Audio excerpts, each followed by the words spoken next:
করতে হবে, নাহলে শান্তি পাবো না আমি। যখন তোর বিয়ে ভেঙে গেছিল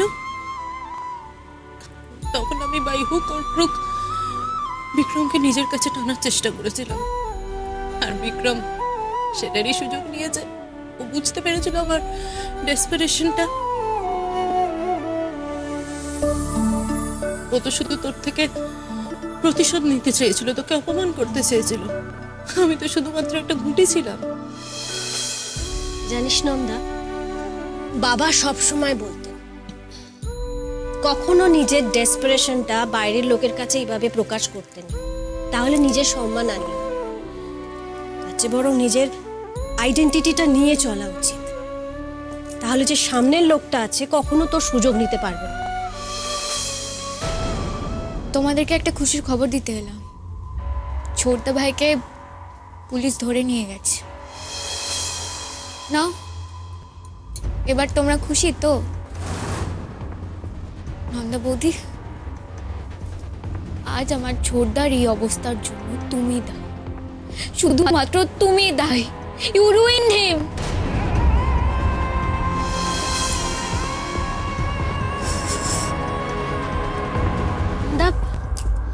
নন্দা, আমরা তো এটাই চেয়েছিলাম।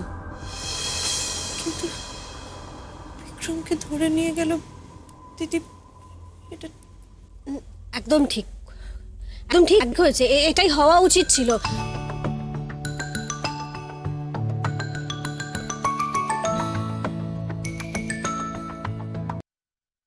হ্যালো। হ্যাঁ আনন্দি, একবার আমার চেম্বারে আসতে পারেন? নন্দার মেডিকেল রিপোর্ট নিয়ে একটু কিছু ডিসকাস করার আছে। ডক্টর, কোনো মানে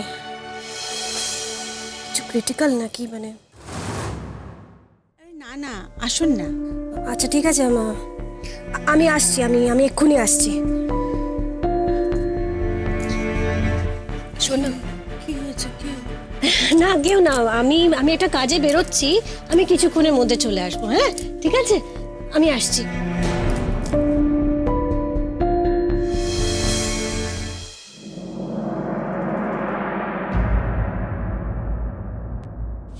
শ্রেয়া, বিক্রম, আমার বিক্রম আসেনি। মিস্টার চ্যাটার্জি, আপনাকে আগেই বলেছিলাম যে I am not interested in that beggar.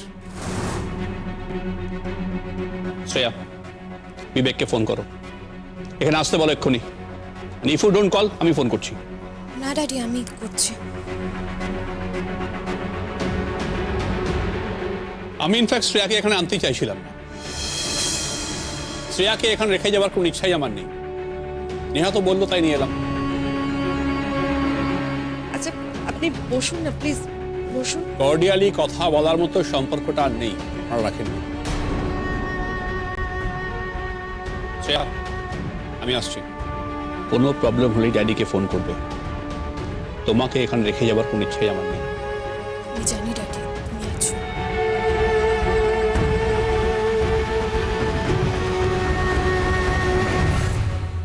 Shreya,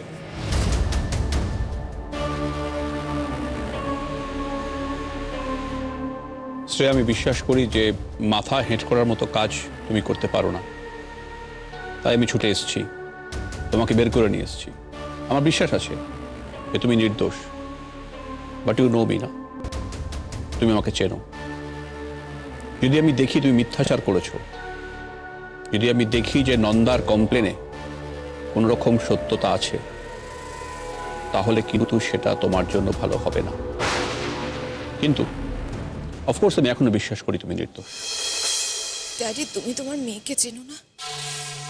আমি ইনোসেন্ট। ওকে, সাবধানে থেকো।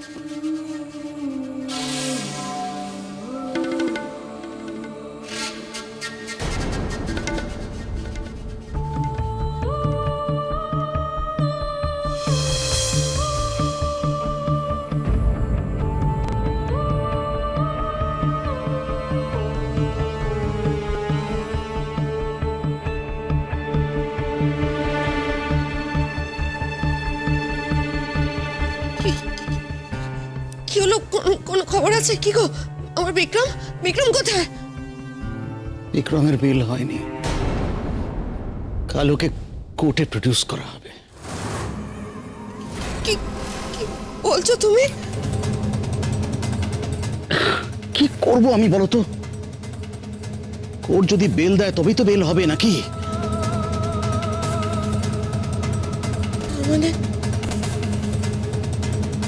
তার মানে সারা রাত আমার ছেলেটা ওই লকআপে যে না না হবে না। আমি জানি ওকে একমাত্র একজনই ছাড়াতে পারে, একজনই ওকে বাঁচাতে পারে। এ নন্দা। বসুন। বলুন ডক্টর, আমাকে এত তাড়াহুড়ো করে ডেকে পাঠালেন? একটা ভালো খবর আছে, সেটা বলতেই ডেকেছি। কি খবর doctor? Your sister is pregnant.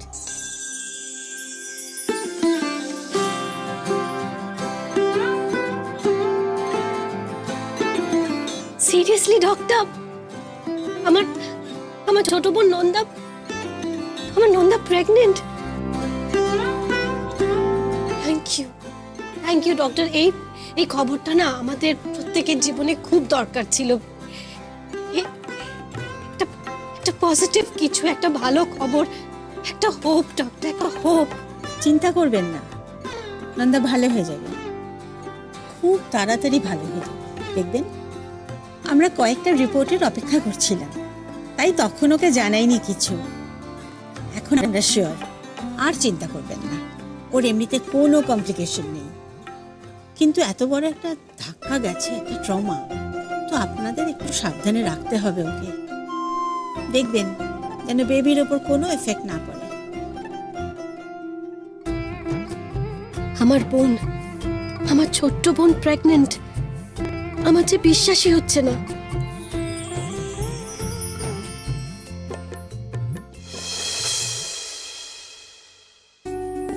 কি বলছিস দিদি?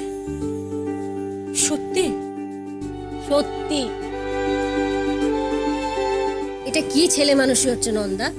এটা আনন্দের খবরে তুই এভাবে কাঁদছিস?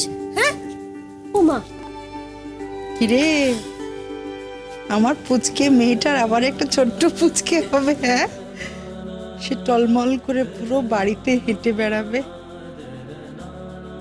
আমরা আবার ওকে নিয়ে নতুন করে জীবন শুরু করব। তুই অত চিন্তা করিস না মা, সব ঠিক হয়ে যাবে। মা, আমি কিচ্ছু বুঝতে পারছি না। দিদি, আমি কি করে কি সামলাবো, কি করবো? তোকে কিচ্ছু সামলাতে হবে না, আমরা আছি তো। আমি আছি, মা আছে, কাকিমুনি আছে, পিসিমুনি আছে, আমরা ঠিক সামনে নেব। একদম তাই। তুই শুধু খুব আনন্দে থাকবি, খুব ভালো করে খাওয়া দাওয়া করবি, আর ভালো ভালো চিন্তা করবি, আর ডাক্তারবাবু যেভাবে বলবেন সেইভাবে চলবি। দেখবি সব খুব সুন্দরভাবে হবে মা। ওই দেখো, মেয়েটা এখনো বেজার মুখ করে বসে আছে। বলছি তো আমরা সবাই তোর পাশে আছি মা, তুই তাও এরকম করে থাকবি? নন্দা বৌদি যদি প্রেগনেন্ট হয় তাহলে তো এই খবরটা ছোড়দা ভাইকে দেওয়া উচিত। আর শুধু ছোড়দা ভাই কেন, মমকেও জানানো উচিত। বলটি, তোর সঙ্গে না কিছু কথা আছে। আয় না আমার সাথে একটু আয়, আয়।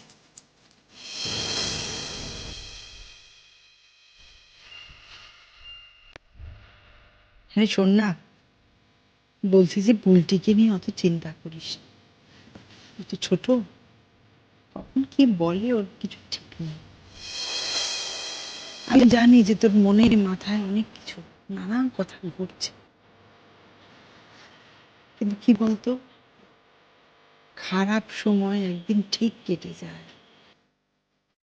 হ্যাঁ, হয়তো তার কিছু রেশ থেকে যায়, কিন্তু সব একদিন ঠিক হয়ে যায়। আমাদের জীবনের ওপর থেকেই কত কিছু হয়ে গেল বলতো। তোর বাবা চলে গেল, আনন্দের বিয়েটা ভেঙে গেল, অনুভবের অ্যাক্সিডেন্ট। জানিস তো, আমি ঠাকুরের কাছে রোজ রোজ বলি যে কেন আমাদের কেন এত কষ্ট দিচ্ছ, আমাদের সব ঠিক করে দাও না। রোজ ডাকি ঠাকুরকে, দেখ ঠাকুর কিরকম হঠাৎ করে আমার কোল এইভাবে ভরে দিল, আমি কখনো ভাবতে পেরেছি বল? হ্যাঁ, এখন যে আসছে তাকে নিয়েই তো আমাদের আবার নতুন করে বাঁচা, একটা নতুন সুযোগ দিলেন আমাদের ঠাকুর, নতুন করে বাঁচার, নতুন করে স্বপ্ন দেখার। আমি বলছি অত অত চিন্তা করিস না, সব ঠিক হয়ে যাবে, সব ঠিক হয়ে যাবে। না মা, এখনো সব শেষ হয়নি। এত সহজে সবকিছু ভালো হতে পারে না। আয় এদিকে আয়, তোকে কিছু কথা বলার আছে। হ্যাঁ, মন দিয়ে একটু শুনবি। কি বলবে দিদি ভাই? আমি যাতে ছোটদা ভাইকে নন্দা বৌদির প্রেগনেন্সির কথাটা না জানাই, তাই তো? করিস না বৌদি, আমি বিক্রমকে সবটা জানাবি না হবে, কিন্তু এখন নয়। ও দিদি ভাই, আমি না সত্যিই বুঝতে পারছি না তোমরা কি করছো, কেন করছো, এই সব কিছু আমার মাথায় ঢুকছে না। এই কদিন আগেই তোমরা বলতে যে নন্দা বৌদিকে তোমাদের পছন্দ না, কেন? কারণ নন্দা বৌদি তোমাদের ক্ষতি চায়। আর এখন নন্দা বৌদিকে তোমরা বাড়িতে নিয়ে এসেছো কিনা নন্দা বৌদি এখন থেকে এখানেই থাকবে। আমি সত্যিই বুঝতে পারছি না তোমরা কি চাও।